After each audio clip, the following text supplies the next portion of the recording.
Have you ever wondered how a woman born in chains became the keeper of one of the White House's darkest secrets? And why, after standing beside a grieving First Lady when almost everyone else failed, did history leave her to die nearly forgotten? If stories like this deserve to be rescued from silence, tap like, subscribe, and share this video so more hidden lives can finally be seen. Elizabeth Keckley should have been remembered as one of the most extraordinary women of the 19th century. She survived slavery. She bought freedom for herself and her son. She built a business with her own hands in a country designed to crush women like her. She entered the White House not as a guest, not as a symbol, but as someone trusted in the most private rooms of presidential grief. And yet when her life collided with the Lincoln family's pain, the result was not honor. It was ruin. Most people know Abraham Lincoln as the president who held the Union together and signed the Emancipation Proclamation. Many know Mary Todd Lincoln as the complicated First Lady history never fully agreed on. But almost no one knows the woman who stood between Mary Lincoln and complete collapse after the assassination. Almost no one knows the former slave who held together the emotional wreckage of the first family, while the nation watched a president die. And even fewer know that when this woman tried to tell the truth, that truth destroyed her place in the world. Her name was Elizabeth Keckley. To understand why her ending feels so cruel, you have to start with what she was forced to become long before she ever stepped inside the White House. She was born in Virginia in 1818, into slavery, into a system that decided her value before she could speak. Her mother, Agnes, was an enslaved seamstress. Her father, the man she loved as her father, George Pleasant Hobbs, was enslaved on a nearby farm. From the start, Elizabeth learned two lessons at the same time. The first was pain. The second was skill. Pain came from the world around her. Skill came from her mother's hands. As a little girl, she was given work before she was given childhood. She cleaned. She carried. She watched white children. She learned that one mistake could bring punishment that had nothing to do with justice. In slavery, punishment did not need to make sense. It only needed power behind it. Imagine growing up where fear is not an interruption but the air itself. That was her beginning. But Agnes gave her something the system did not mean to give. She taught her how to sew well. Not casually, not just enough to survive. She taught her precision. She taught her finish. She taught her how fabric should fall, how seams should hold, how careful work could speak without words. That skill would one day become Elizabeth's way out. At the time, it was simply one of the few things no whip could erase from her mind. Her childhood did not get gentler as she grew older. When she was sent to North Carolina as a teenager, life became even harsher. She later described brutal treatment, random beatings, and years of abuse that cut deep into her body and spirit. She also endured sexual violence that led to the birth of her only son, George. Even now, reading that part of her life feels unbearable. She was denied safety, denied choice, denied the right to protect herself, and then expected to keep working as if suffering were normal. That is one of the cruelest truths about slavery. It demanded silence from the wounded. And still, she kept sewing. That matters. Because in stories like this, survival can sound passive, as if a person simply endures. Elizabeth did not merely endure. She studied. She improved. She made herself valuable in a way that the people around her could not ignore. By the time she ended up in St. Louis with the Garland family, she had become exceptional with a needle. Women with money wanted her work. Wealthy households asked for her. Her dresses fit beautifully. Her craftsmanship traveled by reputation. In a society obsessed with status, Elizabeth's hands created status. But there was a bitter truth under that success. She was still enslaved. Her talent enriched other people. Her labor produced beauty for women who could walk away in silk while she remained property. Every compliment on her work carried a shadow. She could make elegance, but she could not own herself. Then came the number that changed everything. $1,200. That was the price placed on freedom for Elizabeth and her son. It was a huge amount of money for the time, especially for a woman whose earnings were not truly hers. Yet she did not treat the price like fantasy. She treated it like a target. That alone tells you something about her mind. Where other people saw impossibility, she saw a sum to be reached. She began asking for help from the women who knew her work and knew her character. This was not begging in the way cruel people later imagined it. This was strategic trust. She had earned respect from clients who understood that Elizabeth Keckley was honest, disciplined, and brilliant at what she did. Some of them agreed to help. Together enough money was gathered. On November 15th, 1855, she purchased freedom for herself and her son. Pause there for a second and really feel what that meant. She had to buy back her own life. She had to gather enough value from a world that exploited her, then hand that value over in exchange for the right to exist as a free person. Freedom came, but even freedom arrived wrapped in insult. And yet she did something that reveals her character with almost painful clarity. She repaid those who helped her. Every dollar. She would not let freedom become a debt she carried forever in other people's eyes. She turned liberation into responsibility, and responsibility into proof. That kind of person does not vanish into ordinary life.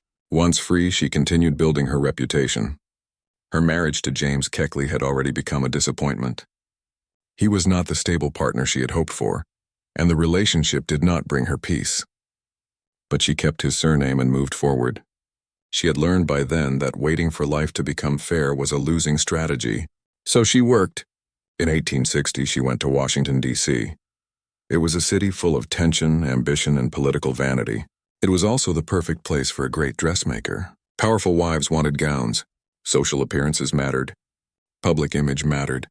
Elizabeth understood presentation better than most of the people who wore her clothes. She built her business again, almost from scratch, and once again the best-connected women began to notice her. Then history opened a door. A client recommended Elizabeth to marry Todd Lincoln, around the time Abraham Lincoln entered the presidency. Mary needed dresses. She needed someone skilled, discreet, patient, and excellent under pressure. Elizabeth was all of those things. What began as professional work quickly became something much deeper. Mary Todd Lincoln was not an easy woman for the world to understand. She was intelligent, emotional, socially ambitious, often wounded, often judged, and frequently isolated. She lived under scrutiny that bordered on cruelty. Elizabeth, in her own way, understood isolation too. She understood what it meant to live inside a room full of people and still not be safe with them. Their lives could not have been more different, and yet some private current passed between them. Elizabeth became Mary's dressmaker, then her confidant, then one of the very few people Mary genuinely leaned on. That alone is astonishing. Think about what trust means in political life. Think about what trust means in a household watched by servants, visitors, rivals, newspapers, and enemies. Then remember that this trust rested most deeply not with a society lady, not with a famous advisor, but with a formerly enslaved black woman who had built her place through competence and emotional steadiness. Abraham Lincoln himself seems to have respected her. Elizabeth was not merely another worker drifting through the background. She observed the family closely. She witnessed tenderness, strain, arguments, private sorrow. She stood near power without ever truly belonging to its protections. That position let her see things few others saw. And then tragedy struck her before it struck the White House. Her son George enlisted in the Union Army. For Elizabeth, this carried enormous emotional weight. Here was the child she had fought to free, the child whose existence had been marked by violence not of his choosing, now stepping into a war that would decide the nation's future. He died in 1861 at the Battle of Wilson's Creek in his first major engagement. Imagine the silence that must have followed that news. If this story is opening your eyes to the people history pushed to the edges, subscribe, ring the bell, and send this video to one person who loves forgotten true stories as much as you do. History often reduces grief to dates, a death in August, a burial, a sentence in a textbook. But for Elizabeth, George's death was the collapse of a private world. And she had no luxury to retreat from life. She still had gowns to make, clients to serve, a city to impress. Pain had to move quietly beside her. Only months later, grief returned to the White House. In February 1862, Willie Lincoln died after an illness, and Mary Todd Lincoln was shattered. The White House, for all its grandeur, became a house of mourning. Mary could barely function. She withdrew. She could not bear certain rooms. The air of the place changed. Elizabeth was there for all of it. This is where their bond deepened into something more than professional loyalty. Elizabeth knew what it meant to lose a son. She was living that reality herself. Mary's suffering came with privilege, yes, but grief strips away many of the illusions people use to separate themselves from one another. A mother who has lost a child does not remain the same. Elizabeth understood that from the inside. So she stayed near Mary. She comforted her. She steadied her. She became a human anchor in a house that seemed to drift between public ceremony and private collapse. Mary later made it clear that Elizabeth's support meant everything during that period. In some of the darkest days of the Lincoln presidency, when war was tearing the country apart outside and sorrow was tearing a family apart inside, Elizabeth Keckley was there. And remember how strange this is. The woman born into slavery became essential to the emotional survival of a first lady, not because society welcomed her, not because the country had become just, but because suffering had sharpened in her a strength that no title could manufacture. She did not only work for the Lincoln family, she also used her position to help others. During the Civil War, Washington filled with formerly enslaved people who had fled bondage and arrived with almost nothing. Elizabeth helped found and support relief efforts for these refugees. That matters because it reveals the size of her character. She was not consumed only by personal advancement. Even after clawing her way to freedom, she looked outward. She knew what desperate need looked like, and she responded. By the mid-1860s, she had become a successful businesswoman in the capital. She employed other women. She managed a respected dressmaking operation. On the surface, it might have seemed that her life had stabilized. She had survived what should have destroyed her and built something impressive in its place. Then came April 1865. When Abraham Lincoln was shot, Washington was thrown into panic. Mary Todd Lincoln collapsed into terror and grief. In those hours and days after the assassination, when officials, military men, and political figures surrounded the dying president and the stunned first family, one of the people Mary wanted most was Elizabeth Keckley. That detail matters more than people realize. At the edge of one of the most famous tragedies in American history stood a woman the public barely noticed. Yet in the intimate space where raw emotion overruled status, Mary reached for Elizabeth. Not the powerful men, not the polished public faces. Elizabeth. After Lincoln died, Mary's grief became almost unmanageable. Elizabeth remained with her closely through the immediate aftermath and the awful transition out of the White House. Think about what those days must have felt like. The president murdered, the nation in mourning. Rooms full of black crepe, visitors' whispers, arrangements, rituals, and in the middle of that, a widow whose mind and heart seemed to be coming apart. Elizabeth was more than helpful. She was necessary. For weeks she helped Mary endure the unbearable. She sat with her. She calmed her. She handled moments no newspaper could report properly, because grief is never neat enough for public language. If loyalty means staying when someone is hardest to hold together, Elizabeth proved her loyalty then. This is why the later betrayal feels so tragic, because what came next did not happen between strangers. It happened between women bound by years of trust, sorrow, and dependence. After the assassination, Mary Lincoln's life became increasingly unstable. She feared poverty. She feared humiliation. She feared being cast aside. Some of those fears were exaggerated, but some were grounded in reality. Widows of presidents did not automatically inherit security, and Mary had long struggled with money. She spent impulsively, worried constantly, and felt misunderstood by much of the public. Elizabeth stayed connected to her through letters and support.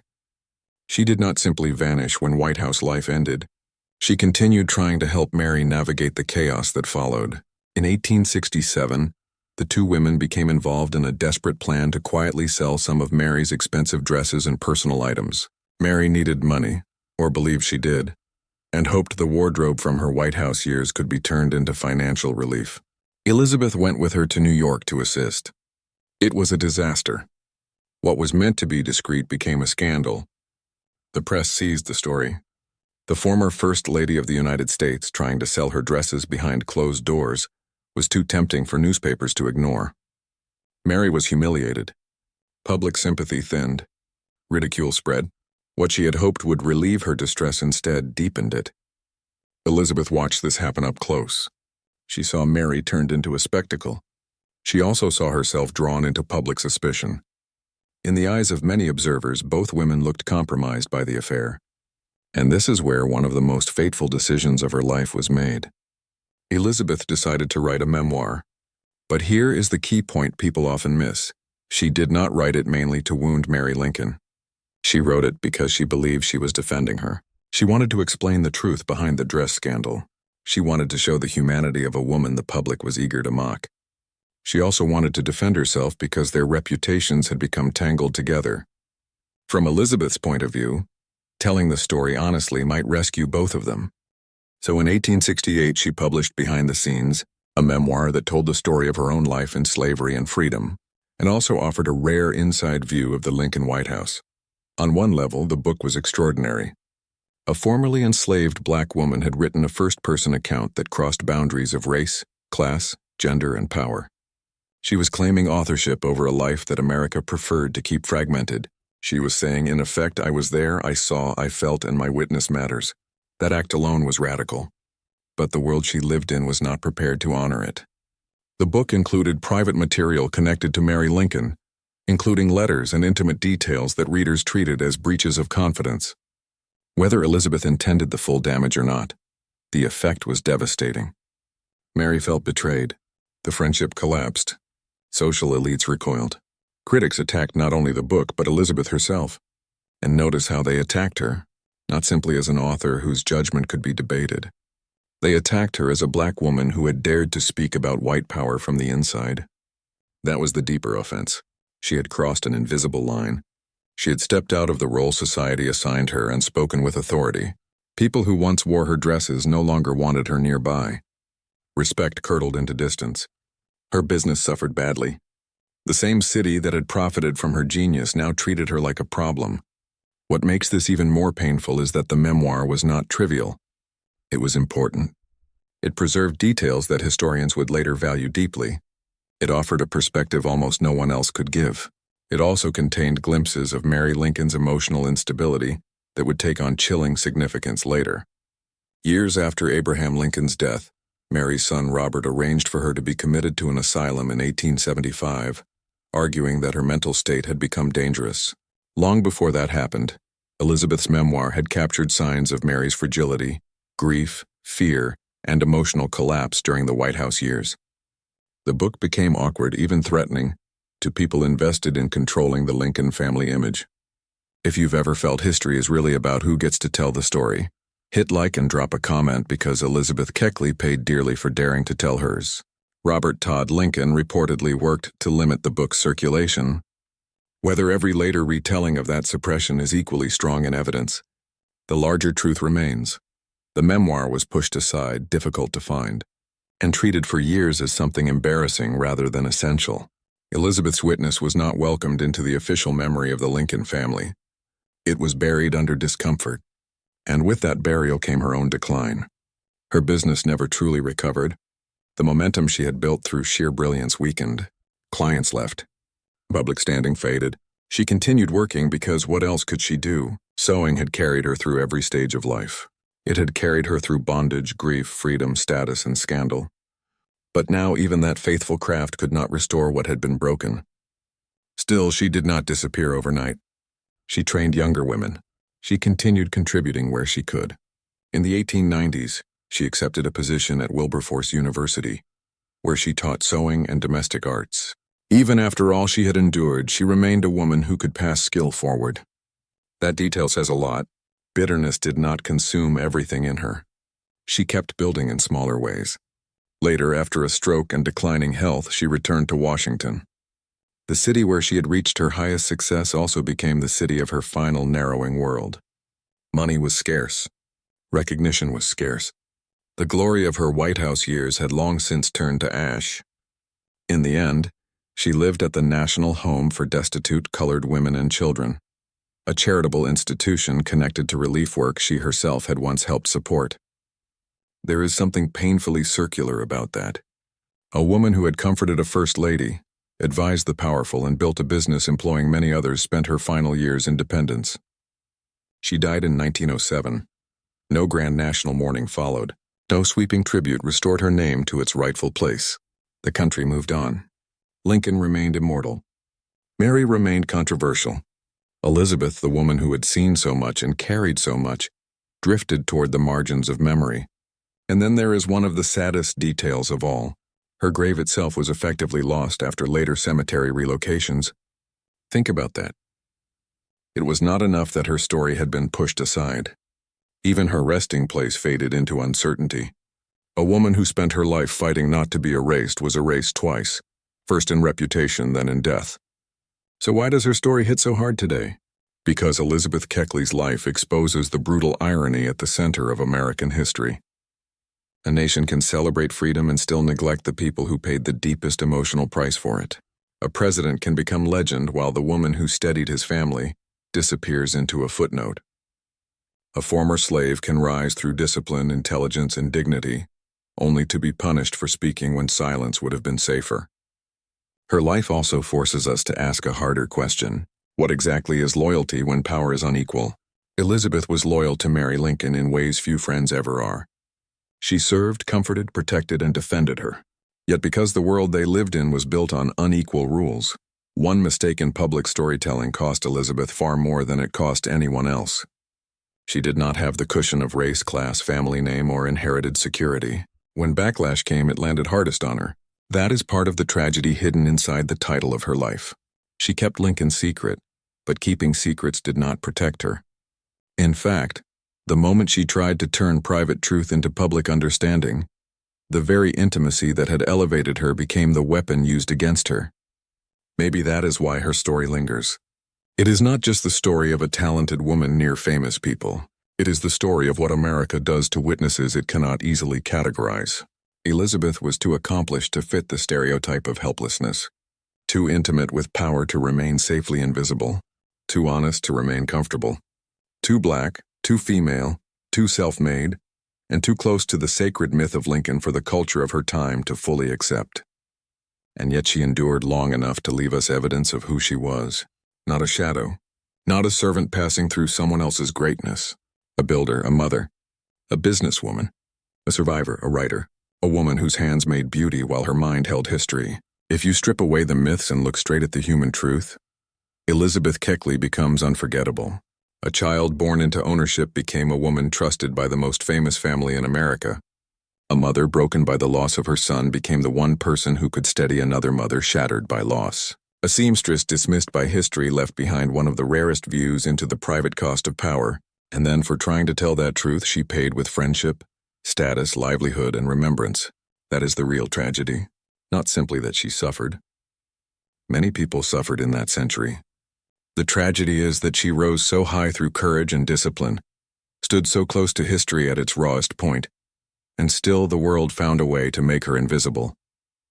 Her life proves that proximity to greatness does not guarantee justice. Sometimes it only makes the fall lonelier. But maybe invisibility is not the end if people are willing to look again. Today, when we recover Elizabeth Keckley's name, we are not performing a sentimental act. We are correcting a moral failure. We are admitting that the story of America was never only written by presidents, generals, and famous sons. It was also carried in the memories of women who stitched clothes late into the night, buried children, entered rooms where public men became helpless, and kept going after being abandoned by the very narratives they helped shape. Elizabeth Keckley deserved better than obscurity. She deserved better than scandal. She deserved better than a history that used her witness when convenient and ignored her when uncomfortable. Yet even with all that taken from her, she left behind something stronger than silence. She left testimony. And testimony has a strange power. It waits, it survives the people who mock it. It survives locked shelves and fading reputations. It survives families trying to control the story. It survives a century of neglect. Then one day it returns, and when it returns, it asks us, what kind of nation forgets a woman like this? Maybe the answer is simple. Nations often remember power first and character second, but individuals can choose differently. So remember her like this. Not as a side figure standing behind Abraham Lincoln, and not only as Mary Todd Lincoln's dressmaker. Remember her as Elizabeth Keckley, a woman who crossed the distance from slavery to the White House by force of will, who met grief with service, who answered cruelty with skill, and who paid a devastating price for telling a truth she thought might heal. In the end, the tragedy of Elizabeth Keckley is not only that she kept Lincoln's secret, it is that she gave her life to dignity in a world built on humiliation, and history still almost let her disappear. That should haunt us, and it should make sure we never forget her again. Script data.